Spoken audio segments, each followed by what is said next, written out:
একটা মেয়ে যার সারা শরীরে কিলবিল করে ছুটে বেড়াচ্ছে গা ঘিনঘিনে সব পোকা। আস্তে আস্তে পচে যাচ্ছে তার শরীর, যেমনটা একটা মৃত লাশের সাথে ঘটে। এমনকি মৃত্যুর পরও মেয়েটার লাশ তার কবরে ঠাঁই পাচ্ছিল না। মেয়েটার মৃত্যুর পর গ্রামে অস্বাভাবিক সব ঘটনা ঘটতে থাকে। আজ এক্সপ্লেন করব 2023-কে মুক্তি পাওয়া অন্যতম সেরা একটি সিনেমা হিদায়া। আশা করি সিনেমাটা আপনাদের ভালো লাগবে। তার আগে বলে রাখি, যারা আমার চ্যানেলে নতুন তারা চাইলে আমার চ্যানেলটিকে সাবস্ক্রাইব করে রাখতে পারেন আর আমার আগের ভিডিওগুলো দেখে নিতে পারেন। তো চলুন আর দেরি না করে ভয়ঙ্কর সুন্দর এই সিনেমাটার গল্প জেনে নেওয়া যাক।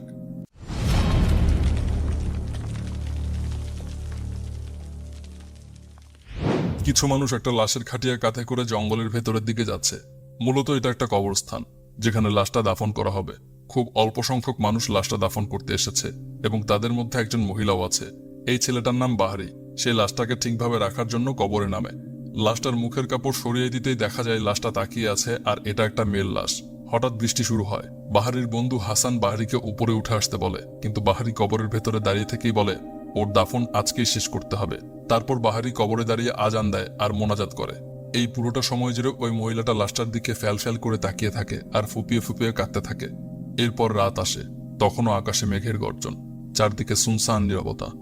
আর তখনই কবরটা থেকে একটা হাত বেরিয়ে আসে। 4 দিন আগের ঘটনা। বাহারিকে একটা গাড়ির গ্যারেজে কাজ করতে দেখা যায়।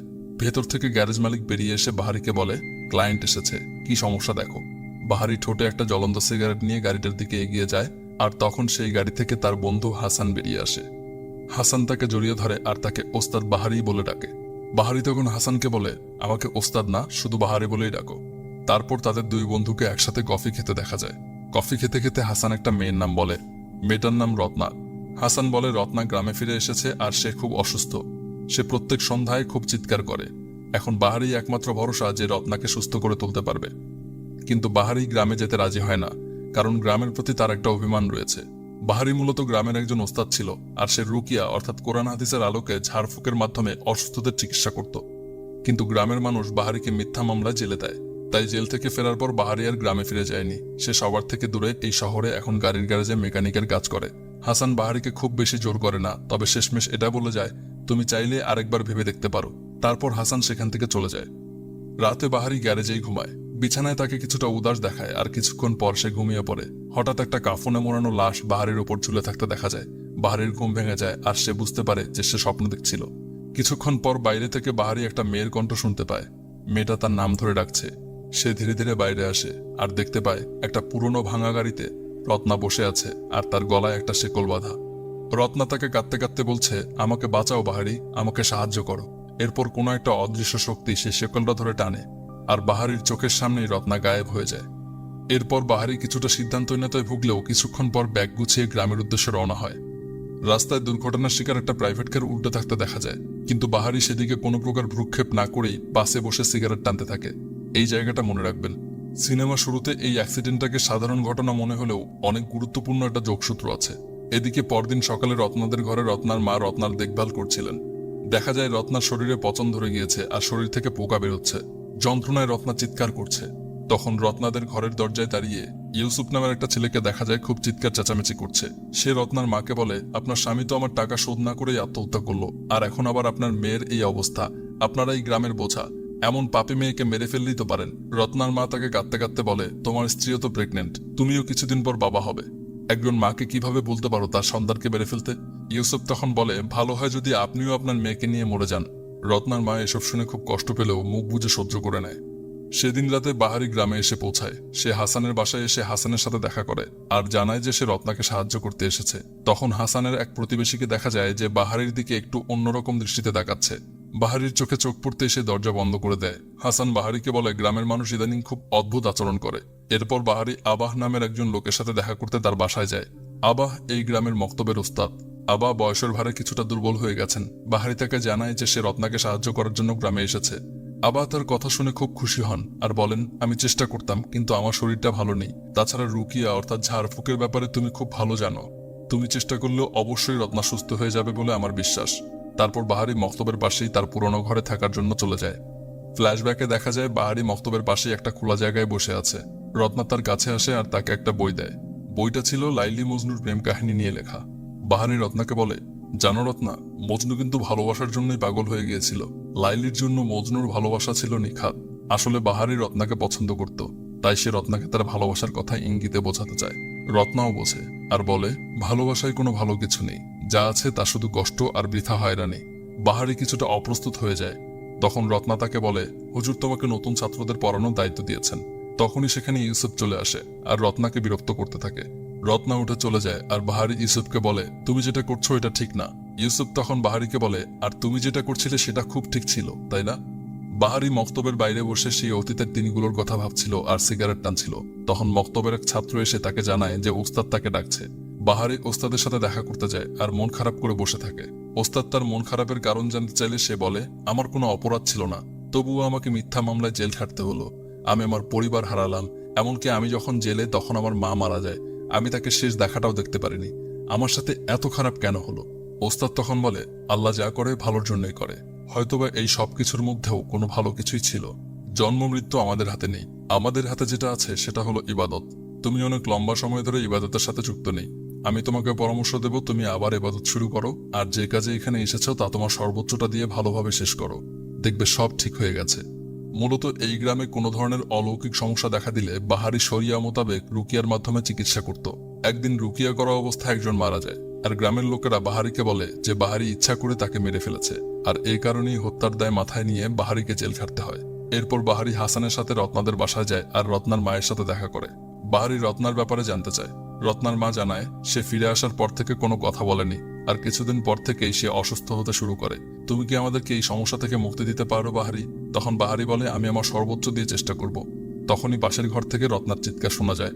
রত্নার মা পাশের ঘরে ছুটে যায়। বাহারিও তার পেছন পেছন পাশের ঘরে যায়, কিন্তু রত্নার এমন বিভৎস অবস্থা দেখে বাহারি ফিরে আসে। বাহারি কিছুটা ভয় পাচ্ছিল, কারণ সে অনেকদিন যাবত এসব কাজ করেনি। বাহারি তখন হাসানকে বলে যে সে হয়তো পারবে না। হাসান তখন তাকে সাহস যোগায় আর বলে, তুমি পারবে, আর তুমি পারবে বলেই এখানে এসেছো। আমি এখানে থাকলে তুমি ডিস্টার্ব ফিল করবে, তাই আমি এখান থেকে চলে যাচ্ছি, তুমি তোমার কাজ করো। এরপর বাহারি রত্নার কাছে যায়। রত্না তার দিকে প্রত্যাশার দৃষ্টিতে তাকায়, তার চোখে বিশ্বাসের ছাপ। বাহারি তাকে সুস্থ করে তুলবে। সে বাহারির দিকে হাত বাড়িয়ে তাকে সাহায্য করতে বলে। বাহারি তার কাজ শুরু করে। সে দোয়া দরুদ পড়তে থাকে। প্রথমত তার কোনো দোয়াই কাজ করছিল না। বাহারি নিজের আত্মবিশ্বাসকে সম্বল করে সারাদিন রুকিয়া চালিয়ে যায়। এরপর রাত নেমে আসে।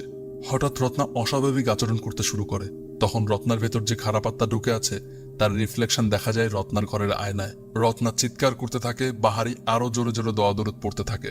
হঠাৎ ঘরের আলো নিভে যায়, কিন্তু বাহারি থামে না। সে তার দোয়া দরুদ চালিয়ে যায়। এক পর্যায়ে রত্না শান্ত হয় আর বাহারির দিকে তাকিয়ে চোখ বন্ধ করে। বাহারি তখন পাশের ঘরে যায় রত্নার মাকে ডাকতে। তখনই হঠাৎ রত্না চোখ খুলে তাকায়। রত্নার চোখ অস্বাভাবিকভাবে লাল হয়ে আছে। বাহারি আর রত্নার মা রত্নার ঘরে এসে দেখে রত্না তার বিছানায় নেই। তারা বাড়ির চারপাশে রত্নাকে খুঁজতে থাকে, কিন্তু কোথাও পায় না। এক পর্যায়ে রত্নাকে তারা ঘরের জালের উপর দেখতে পায়। রত্না খুব ভয়ঙ্করভাবে হাসছে। হঠাৎ সে লাফিয়ে এসে তার মায়ের উপর আক্রমণ করে। রত্নার আচমকা আক্রমণে তার মা জ্ঞান হারিয়ে ফেলে। এরপর সে বাহারির ওপর চড়াও হয়, কিন্তু বাহারি তার দোয়া জারি রাখে। অন্যদিকে দেখা যায় মক্তবের ওস্তাদও তসবি হাতে নিয়ে দোয়া দরুদ পাঠ করছেন। ওস্তাদ তার তসবিটা শক্ত করে চেপে ধরেন, আর সাথে সাথে রত্নার ভেতর থেকে সেই খারাপ আত্মা বেরিয়ে যায়। কিন্তু দুঃখের বিষয় হলো রত্নাও মারা যায়। পরের দিন রত্নার মা, বাহারি এবং গ্রামের অল্প কিছু লোক রত্নার লাশ দাফন করার জন্য গ্রামের কবরস্থানের দিকে যাচ্ছিল। তখন ইউসুফ, বোরহান আর দাদাং তাদের সামনে বাধা হয়ে দাঁড়ায়। তারা বলে রত্নার লাশ এই গ্রামে দাফন করা যাবে না, কারণ রত্না দেহ ব্যবসা করে টাকা উপার্জন করত। তার লাশ এই এলাকায় দাফন করলে গ্রামের উপর খারাপ প্রভাব পড়বে। বাহারি সবাইকে সামনে এগিয়ে যেতে বলে, আর সে বোরহানের চোখে চোখ রেখে বলে রত্নার পরিপূর্ণ হক আছে এই গ্রামের কবরস্থানে জায়গা পাওয়ার। তারপর রত্নার দাফন কাজ শেষ হয়। রাতে রত্নার মা তার মেয়ের জন্য দোয়া দরুদ পাঠ করছিলেন, আর তখনই দেখা যায় রত্নার কবর থেকে একটা হাত বেরিয়ে এসেছে। আর এটাই সেই দৃশ্য যেটা আমরা সিনেমার শুরুতে দেখেছিলাম।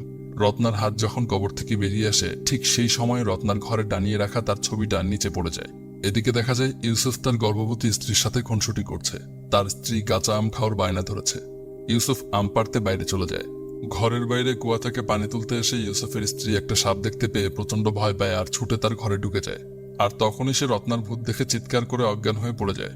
এতে তার গর্ভপাত হয় আর বাচ্চাটা নষ্ট হয়ে যায়। পরদিন ইউসুফ তার ঘরের বাইরে বসে কান্নাকাটি করছিল। তখন দাদাং সেখানে আসে আর তাকে বোঝায় এসব কিছু বাহারির জন্য হচ্ছে, কারণ বাহারি রত্নার লাশ দাফন করিয়েছে আর সে এখন রত্নার উপর কালো জাদু করে এসব করছে। ইউসুফ দাদাংয়ের কথা শুনে আশ্বস্ত হয় আর তার কথা বিশ্বাস করে। অন্যদিকে বাহারিকে দেখা যায় আবার সাথে কথা বলছে। সে খুব মন খারাপ করে আবাকে বলে সে খুব ভালোভাবে দোয়া করছিল, তার বিশ্বাস ছিল যে রত্না ঠিক হয়ে যাবে, কিন্তু কি থেকে কি হয়ে গেল সে কিছুই বুঝতে পারল না। তখন আবা তাকে বলে, তুমি মুখে দোয়া পাঠ করলেও মন থেকে পুরোপুরি বিশ্বাস এখনো তোমার ফিরে আসেনি। তোমার মনে যতক্ষণ পর্যন্ত পরিপূর্ণ বিশ্বাস ফিরে আসবে না, ততক্ষণ পর্যন্ত তোমার সমস্ত দোয়াই অপূর্ণ রয়ে যাবে। বাহারি হাসানকে জিজ্ঞেস করে সে জেলে যাওয়ার পরে গ্রামে আসলে কি ঘটেছিল। হাসান বাহারিকে বলে, তুমি জেলে যাওয়ার কিছুদিন পর রত্নার বাবা আত্মহত্যা করেন, কারণ তিনি মানুষের কাছ থেকে প্রচুর ঋণ নিয়েছিলেন আর তিনি কারো ঋণই শোধ করতে পারছিলেন না। রত্নার বাবা মারা যাওয়ার পর রত্না শহরে চলে যায়, আর তার কিছুদিন পর থেকেই রত্নার মা সবার টাকা আস্তে আস্তে পরিশোধ করতে শুরু করে। তখন গ্রামের সব মানুষ বলাবলি করতে থাকে রত্না শহরে খারাপ কাজ করে টাকা উপার্জন করে। এসব শোনার পর বাহারি হাসানকে নিয়ে বোরহানের কাছে যায়, কারণ বোরহান রত্নার ব্যাপারে এসব খারাপ কথা সারা গ্রামে বলে বেড়াচ্ছিল। বোরহান বাহারিকে বলে, শহরে সে যেই ক্লাবে চাকরি করত রত্নাও সেই ক্লাবে কাজ করত। তার অনেক বড় বড় ক্লায়েন্ট ছিল যারা তাকে অনেক টাকা দিত। হতে পারে এই অবাধ শারীরিক মেলামেশার কারণেই রত্নার শরীরে অনেক বড় কোনো যৌনরোগ বাসা বেঁধেছিল, আর তার এই পাপের শাস্তি হিসেবেই এমন বীভৎস মৃত্যু হয়েছে। সবকিছু শুনে বাহারি অনেক কষ্ট পায়। সেদিন রাতের বেলা বোরহান তার স্ত্রীর সাথে কথা বলছিল। এক পর্যায়ে তার স্ত্রী পাশের ঘরে চলে গেলে বোরহান শুনতে পায় একটা নারী কণ্ঠ তার নাম ধরে ডাকছে। বোরহান কিছুটা ভয় পেলেও বাইরে গিয়ে দেখার চেষ্টা করে, আর তখন সে গাছের আড়ালে রত্নার কাফনে জড়ানো লাশটা দেখতে পায়। রত্নার লাশের মুখ থেকে একটা জীবন্ত সাপ বেরিয়ে তার দিকে এগিয়ে আসছিল। বোরহান ভয় পেয়ে দৌড়ে তার ঘরে ফিরে আসে। বোরহান তার বেডরুমে একা বসে আছে। তখন তার স্ত্রী তার কাছে আসে। বোরহানকে চিন্তিত দেখে চিন্তার কারণ জানতে চাইলে বোরহান কিছু বলে না। তার স্ত্রী তখন তাকে সিডিউস করার চেষ্টা করলে প্রথমত বোরহান তেমন সায় দেয় না। এক পর্যায়ে বোরহান তার স্ত্রীকে গাছে টেনে নিতে গেলে দেখতে পায় তার পাশে রত্নার লাশ তার দিকে তাকিয়ে ভয়ানকভাবে হাসছে। বোরহান ভয়ে চিৎকার করে ওঠে। এরপর বোরহানের স্ত্রী এক মগ দুধ নিয়ে তার ঘরের দরজা খুলতেই দেখে বোরহানের লাশ সিলিংয়ে ঝুলে আছে। বোরহান আত্মহত্যা করেছে। অন্যদিকে সেই রাতেই দাদাং যখন জঙ্গলের ভেতর দিয়ে বাইক চালিয়ে যাচ্ছিল, তখন রত্নাকে সে তার লুকিং গ্লাসে দেখতে পায়। এরপর সে ভয় পেয়ে দ্রুত সেখান থেকে চলে যায়। এদিকে বাহারিকে দেখা যায় সে আবার কাছে এসে মন খারাপ করে বসে আছে। আবার তাকে সান্ত্বনা দেয় আর বোঝায় যে তোমার খারাপ লাগছে কারণ তুমি রত্নাকে সুস্থ করে তুলতে পারোনি। তুমি দুশ্চিন্তা করো না, জন্ম মৃত্যু সব ওপর থেকে লেখা। কার মৃত্যু কখন কিভাবে হবে তা আমাদের কারো হাতে নেই। বাহারি বলে, কিন্তু সবাই তো আমাকে দোষারোপ করছে। আবাহ বলে, তাদেরকে আমরা জোর করে কোনো কিছু বিশ্বাস করাতে পারবো না। ধর্মে বিশ্বাস করা মানুষদের প্রত্যেকের জীবনেই এমন সময় এসেছে, অন্যান্য মানুষেরা তাদেরকে পাগল বলে। সেই সময় রত্নার মাকে দেখা যায় একা একা কবরস্থানে এসেছে। রত্নার মা কবরস্থানে এসে দেখে রত্নার কবরের উপর মৃত মুরগি এবং অন্যান্য জাদুর সামগ্রী রাখা, আর তার লাশটা কবর থেকে অর্ধেক তুলে রাখা হয়েছে। এসব দেখে সে চিৎকার করে কাঁদতে থাকে আর সব চারপাশে ছুঁড়ে ফেলে দেয়। এদিকে আবাহ বাহারিকে বলছেন, এমনকি সৃষ্টিকর্তাও মানুষের মন পরিবর্তন করতে পারে না যদি সে নিজে থেকে পরিবর্তন হওয়ার জন্য আল্লাহ তাআলার কাছে দোয়া না করে। অর্থাৎ হেদায়েত আপনি তখনই পাবেন যখন আপনি হেদায়েতের জন্য আল্লাহ তাআলার কাছে প্রার্থনা করবেন। এদিকে ততক্ষণে রত্নার মা রত্নার কবরটাকে চারপাশ থেকে কাপড় দিয়ে ঢেকে দিয়েছে আর চিৎকার করে আল্লাহ তাআলার কাছে বলছে, আমি আমার মেয়েকে সঠিকভাবে পরিচর্যা করতে পারিনি। আল্লাহ আপনি তাকে মাফ করে দেন, তাকে জান্নাত নসিব করুন। এর একদিন পর রাতের বেলা আবাকে দেখা যায় অসুস্থ হয়ে বিছানায় শুয়ে আছেন আর বাহারি তার পাশে বসে দোয়া দরুদ পড়ছে। ঠিক তখনই চারপাশ থেকে চিৎকার চেঁচামেচির শব্দ শোনা যায়। বাহারি দৌড়ে ঘর থেকে বেরিয়ে এসে দেখে মক্তবের দুটো ছেলে আর একটি মেয়ের উপর খারাপ আত্মা ভর করেছে আর তারা চিৎকার করছে। বাহারি তার সাধ্যমতো দোয়া দরুদ পড়ে সবাইকে শান্ত করার চেষ্টা করছে, কিন্তু সে একা পেরে উঠছে না। তখন মক্তবের যে মেয়েটার ওপর খারাপ আত্মা ভর করেছিল সে বাহারির দিকে এগিয়ে আসে আর বলতে থাকে, তোমার দোয়া আমাদের ওপর কাজ করবে না। বাহারি তখন সবাইকে ডেকে বলে, সবাই শুনুন, আমরা সবাই একসাথে সূরা ফাতিহা পাঠ করব। সবাই তখন সমস্বরে সূরা ফাতিহা পাঠ করতে শুরু করে। এক পর্যায়ে দেখা যায় যাদের উপর খারাপ আত্মা ভর করেছিল সবাই শান্ত হয়ে মাটিতে লুটিয়ে পড়েছে। তখন সেখানে একজন এসে বাহারিকে জানায় আবাহ অনেক বেশি অসুস্থ। বাহারি ছুটে আবার কাছে যায়। আবাহ তখন তার জীবনের শেষ পর্যায়ে ছিলেন। মৃত্যুর আগে তিনি তার তসবিহ বাহারির হাতে তুলে দিয়ে তাকে গ্রামের মক্তবের ওস্তাদের দায়িত্ব দিয়ে মারা যান। এরপর বাহারি ওস্তাদের দায়িত্ব পালন করতে শুরু করে। একদিন নামাজ শেষে বাইরে চিৎকার চেঁচামেচি শুনে বাহারি মসজিদের বাইরে বেরিয়ে এসে দেখে গ্রামের কিছু লোক জড়ো হয়েছে। তারা বাহারিকে ইমাম হিসেবে মানে না। তখন আবার স্ত্রী এ ব্যাপারে প্রতিবাদ করতে গেলে বাহারি তাকে থামিয়ে দিয়ে বলে, যদি কেউ না চায় বা আমাকে পছন্দ না করে তাহলে সেখানে আমিও থাকতে চাই না। সেদিন রত্নার এক বান্ধবী রত্নাকে দেখতে রত্নার গ্রামে আসে। সে গ্রামের একজন লোককে নিয়ে রত্নার কবর দেখতে যায়। লোকটা তাকে রত্নার কবর দেখিয়ে দিয়ে দৌড়ে সেখান থেকে চলে যায়। মেয়েটা ভয়ে ভয়ে কবরের দিকে এগিয়ে গেলে দেখতে পায় রত্নার কবর থেকে রত্নার লাশ অর্ধেক বাইরে বেরিয়ে আছে। রত্নার এই বিভৎস অবস্থা দেখে সেও ভয় পায় আর চিৎকার করে সেখান থেকে চলে যায়। সন্ধ্যার বাসে সেই মেয়েটা শহরে ফেরার জন্য বসেছিল। বাহারিও সেই একই বাসে শহরে ফিরছিল। বাহারি মেয়েটাকে জিজ্ঞেস করে, আপনি কান্না করছেন কেন? আপনার কি কোনো সাহায্য প্রয়োজন?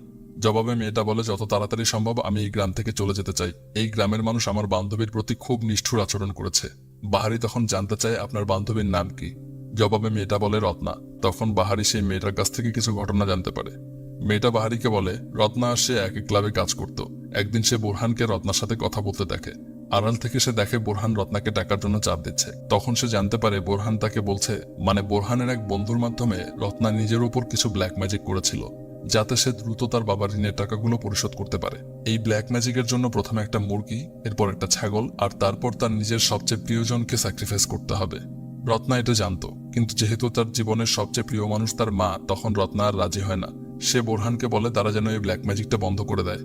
এই জন্য বোরহান আর তার বন্ধু রত্নার কাছ থেকে টাকা নিত। একসময় রত্না যখন তাদেরকে আর টাকা দিতে চায় না, তখন তারা রত্নার উপর সেই কালো জাদুর প্রভাবে খারাপ আত্মা ঢুকিয়ে দেয়, যার ফলে রত্না ধীরে ধীরে অসুস্থ হতে থাকে আর শেষমেশ সে মারা যায়। সবকিছু শোনার পর বাহারি বাস থেকে নেমে আসে। সে আবার ছোটে গ্রামের দিকে।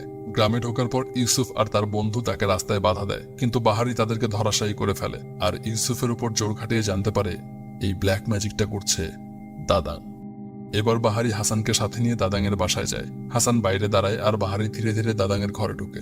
দাদাংয়ের ঘরে ঢুকে বাহারি তার ঘরের পেছনে আরো একটা কুপন ঘর পায়, যেখানে ব্ল্যাক ম্যাজিকের সব ধরনের কাজের প্রমাণ পাওয়া যায়। অর্থাৎ দাদাং রত্নার উপর বেঁচে থাকা অবস্থায় ব্ল্যাক ম্যাজিক তো করছিলই, আর সে এটা এখনো চালিয়ে যাচ্ছে। হঠাৎ দাদাং পেছন থেকে বাহারিকে আক্রমণ করে আর তাকে অজ্ঞান করে ফেলে। তো এখানে প্রশ্ন হলো, দাদাং যখন ঘরে ঢুকছিল তখন বাইরে দাঁড়িয়ে থাকা হাসান দাদাংকে কেন বাধা দেয়নি, তাই না? ওয়েল, এখানে একটা রহস্য লুকিয়ে আছে, যা আমরা কিছুক্ষণ পর জানতে পারবো। বাহারিকে একটা কাঠের পাটাতনের উপর শুইয়ে রাখা হয়েছে আর তাকে বলি দেওয়ার জন্য প্রস্তুত করা হচ্ছে। বাহারি অবশ, তার চোখ বন্ধ, কিন্তু সে সব শুনতে পাচ্ছে। দাদাং বাহারিকে বলে রত্না শয়তানের সাথে চুক্তি করেছিল, আর শয়তানের সাথে চুক্তি করার কারণেই সে প্রচুর টাকা উপার্জন করতে শুরু করেছিল। মানে রত্না দেহ ব্যবসা করত না, কিন্তু দাদাং, বুরহান আর ইউসুফরা গ্রামে ছড়িয়েছিল যে রত্না পতিতাবৃত্তি করে টাকা উপার্জন করে। রত্না ক্লাবে চাকরি করত ঠিকই, কিন্তু সে কখনো পতিতাবৃত্তির সাথে জড়িত ছিল না। তার বাবার ঋণগুলো শোধ হয়ে যাওয়ার পর সে আর এই চুক্তিটা চালিয়ে যেতে চায়নি। কিন্তু সমস্যাটা এখানেই হলো, একবার কেউ শয়তানের সাথে চুক্তি করলে শয়তান তার শরীরের ওপর সব ধরনের নিয়ন্ত্রণ নিয়ে নেয়। তাই রত্নার এই করুণ অবস্থা হয়েছিল। রহস্যটা বুঝতে পেরেছেন? মূল রহস্য হলো রত্নার উপর শয়তানের নিয়ন্ত্রণ ছিল বলে দাদাং এই সুযোগটাকে কাজে লাগিয়েছে। দাদাং মূলত শয়তানের পূজারী। সে চাইছিল রত্নার শরীরকে ব্যবহার করে সারা গ্রামের সবাইকে শয়তানের পূজারীতে রূপান্তর করবে, আর ধর্মে যারা বিশ্বাস করে তাদের ধর্মের প্রতি বিশ্বাস চিরতরে ধ্বংস করে দেবে। বাহারি সবকিছু শুনতে পাচ্ছিল, কিন্তু তার সারা শরীর অবশ হয়েছিল বলে সে কিছুই করতে পারছিল না। তখন তার আবার একটা কথা মনে পড়ে। আবা তাকে বলেছিল ইবাদত মুখ দিয়ে নয়, বরং মন থেকে করতে হয়। বাহারি তখন মনে মনে তার সমস্ত শক্তি দিয়ে দোয়া পাঠ করছিল। তখন হঠাৎ বাহারির চোখ খুলে যায় আর সে দেখতে পায় দাদাং তাকে বলি দেওয়ার জন্য একটা ধারালো অস্ত্র নিয়ে তার উপর আক্রমণের জন্য প্রস্তুত। একদম শেষ মুহূর্তে বাহারি তাকে আটকে দেয় আর তার সাথে হাতাহাতি শুরু হয়। এক পর্যায়ে বাহারি দাদাংয়ের দিকে একটা কুপিবাতি ছুড়ে মারে, আর তখন সেটা থেকে দাদাংয়ের ঘরের বেড়ায় আগুন লেগে যায়। এরপরও দাদাং আর বাহারির মধ্যে আক্রমণ পাল্টা আক্রমণ চলছিল। হঠাৎ বাহারি একটা কাঠের টুকরো দিয়ে দাদাংয়ের মাথায় আঘাত করলে দাদাং অজ্ঞান হয়ে নিচে পড়ে যায়। বাহারি দ্রুত সেই ঘর থেকে বেরিয়ে আসে। তখন রত্নার আত্মা বাহারির সামনে আসে এবং হাসি মুখে বাহারিকে ধন্যবাদ জানায়, কারণ এই সমস্ত কিছু ধ্বংস করে দেওয়ার মাধ্যমে বাহারি রত্নার আত্মাকে মুক্ত করে দিতে পেরেছে, আর রত্নার আসল সত্যটা বাহারি জানতে পেরেছে। এখন আর কেউ তাকে ভুল বুঝবে না। এরপর রত্নার কবরের পাশে গ্রামের বেশ কিছু মানুষকে নিয়ে বাহারিকে রত্নার কবর জিয়ারত করতে দেখা যায়। গ্রামের সব মানুষ তখন তাদের ভুল বুঝতে পেরেছিল, আর তারা বাহারিকেও ওস্তাদ হিসেবে এখন গ্রহণ করে নিয়েছে। দাদাং, ইউসুফ আর বুরহানদের সাথে আরেকজন যাকে দেখা গিয়েছিল সে এসব ব্ল্যাক ম্যাজিকের ব্যাপারে কিছুই জানত না, তাই সে বাহারির কাছে এসে তার ভুল স্বীকার করে ক্ষমা চায়। বাহারিও তাকে ক্ষমা করে দেয়। সেদিনই দুজন পুলিশ অফিসার বাহারির কাছে আসে আর হাসানের ব্যাপারে জানতে চায়। বাহারি তাদেরকে বলে কোনো সমস্যা থাকলে আপনারা আমাকে বলতে পারেন। তখন পুলিশ অফিসাররা তাকে জানায় হাসান কিছুদিন আগে রোড অ্যাক্সিডেন্টে মারা গেছে। পুলিশ তার ড্রাইভিং লাইসেন্স দেখে তার লাশ শনাক্ত করতে পেরেছে। তারা চায় যে তার পরিবারের কেউ তার লাশটাকে গ্রহণ করুক। এসব শুনে বাহারি হতভম্ব হয়ে যায়, কারণ এতদিন তো হাসান তার সাথেই ছিল। মনে আছে সিনেমার শুরুতে আমরা দেখেছিলাম বাহারি যেদিন গ্রামে ফিরছিল সেদিন একটা কার অ্যাক্সিডেন্ট হয়েছিল। সেটা হাসানেরই গাড়ি ছিল, আর হাসান সেই অ্যাক্সিডেন্টেই মারা যায়। যেহেতু মৃত্যুর আগে হাসান রত্নাকে সাহায্য করতে চেয়েছিল, তাই তার আত্মা বাহারিকে সঙ্গ দিয়েছিল যাতে বাহারি সেই কাজটা ঠিকভাবে করতে পারে। এই কারণে বাহারি যেদিন হাসানের ঘরের সামনে দাঁড়িয়ে কথা বলছিল তখন হাসানের প্রতিবেশী ওভাবে দরজা লাগিয়ে দেন, আর এজন্যই মাঝে মাঝে গ্রামবাসীরা বাহারির দিকে ভ্রু কুঁচকে তাকাতো, কারণ সে সবার সামনে আসতে পারত না। আর এই কারণেই হাসান সেদিন দাদাংকেও বাধা দিতে পারেনি, কারণ কোনো পবিত্র আত্মা শয়তানের সামনে এভাবে যেতে পারে না। পুলিশ অফিসাররা বাহারিকে বলে তার পরিবারের কেউ কি আছে যে তার লাশটা গ্রহণ করবে। বাহারি তখন তাকে বলে আমিই তার পরিবার, আমিই আত্মীয়। পুলিশ অফিসাররা আশ্বস্ত হয়ে চলে যায়। বাহারির চোখ ভিজে যায় আর সে মনে মনে হাসানকে ধন্যবাদ জানায়। তখন আমরা দেখতে পাই বাহারির পেছনে হাসানের অবয়ব দাঁড়িয়ে আছে, তার ঠোঁটে তৃপ্তির হাসি। সৃষ্টিকর্তার কাছ থেকে হেদায়েত পাওয়া সহজ নয়, অনেক বাধা আসে আর অনেক ত্যাগ করতে হয়। বাহারি তার মা থেকে শুরু করে আবা, হাসান, রত্না, তার সব প্রিয় মানুষদেরকে হারিয়েছিল। বাহারি কিন্তু এক প্রকার পথভ্রষ্ট হয়ে গিয়েছিল। সে জেলে যাওয়ার পর তার বিশ্বাস দুর্বল হয়ে যায় আর সে ধর্মের পথ থেকে সরে দাঁড়ায়। আজ এতগুলো প্রিয় মানুষ হারিয়ে বাহারি আবার স্বাভাবিক জীবনে ফিরে এসেছে। সিনেমাটা এখানেই শেষ হয়। আজকের মতো বিদায় নিচ্ছি। খুব শীঘ্রই নতুন কোনো সিনেমা নিয়ে আবার আপনাদের সামনে হাজির হব। আর হাসানের মতো শেষ পর্যন্ত সাথে থাকার জন্য আপনাকে ধন্যবাদ।